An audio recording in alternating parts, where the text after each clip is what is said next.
देखो, द्वार पर कोई याचक आए, आप उसको वस्तु देते हो, लेकिन आप उसको वस्तु देते समय इसका विचार नहीं करते कि जो वस्तु आप दे रहे हैं वो देने योग्य है कि नहीं। आप बस केवल देते हैं। भूखा है तो आप एक दिन पहले का भोजन भी उठाकर दे देंगे। याचक है, मांगने आया है, आप उठाकर देते हैं। पुराना वस्त्र दे देते हैं आप उठाकर, फटा वस्त्र दे देते हैं आप। आपको केवल देना है। उस देने में कोई बहुत बड़ा भाव नहीं है, उस देने में सम्मान नहीं है। जब कोई याचक द्वार पर आकर मांगता है और आप देते हैं तो वो देने में कोई सम्मान नहीं है। इसलिए आप स्वस्थ अस्वस्थ का, शुद्ध अशुद्ध का, पवित्र अपवित्र का विचार नहीं करते और आप बस केवल दे देते हैं। लेकिन वही याचना अगर अपनी जननी से हो, वही याचना अगर अपनी माता से बालक करता है तो माता बहुत विचार करके देती है। वो आप गीले स्थान पर बैठती है, बालक को सूखे स्थान पर बैठाती है। वो आप रूखी सूखी खाती है, पर बालक को वो स्वस्थ वस्तु देती है। बालक को वो ऐसी वस्तु देती है जिससे बालक स्वस्थ हो, उसका तन मन प्रसन्न हो जाए। माँ इतना ध्यान रखती है देने का।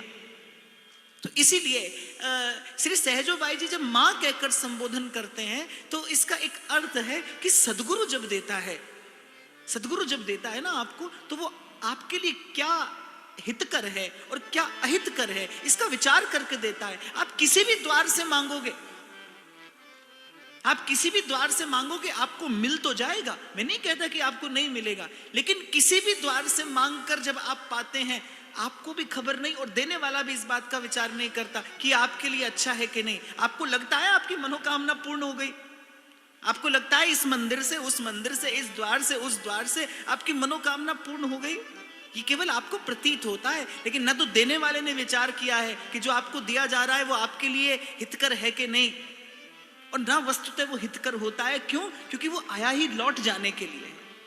जब सदगुरु देता है, कल भी मैंने कहा कि व्यास जी आ गए वृंदावन, वृंदावन के प्रति अपनी निष्ठा लेकर व्यास जी आ गए वृंदावन, लेकिन वृंदावन में एक दिन भी चैन से रह नहीं पा रहे थे। संसार लगा है पीछे, चुभ रहा है संसार का कांटा, क्योंकि अपने प्रयास से पाया है। और बहुत बार देखा है मैंने, जब आप अपने प्रयास से कुछ पाते हैं, हाथ तो आता है लेकिन चला भी जाता है। देखता हूं मैं संसार में व्यक्ति कमाता भी बहुत है, और जिस मन बुद्धि से कमाता है, कभी कभी उसी से ऐसा निर्णय लिया जाता है अपने ही हाथ से गंवा भी देता है। मैंने यहां जिसको कमाते देखा है, उसी को अपने हाथ से गंवाते भी तो देखा है। आप ही कमाते भी हैं और आप ही गंवाते भी हैं।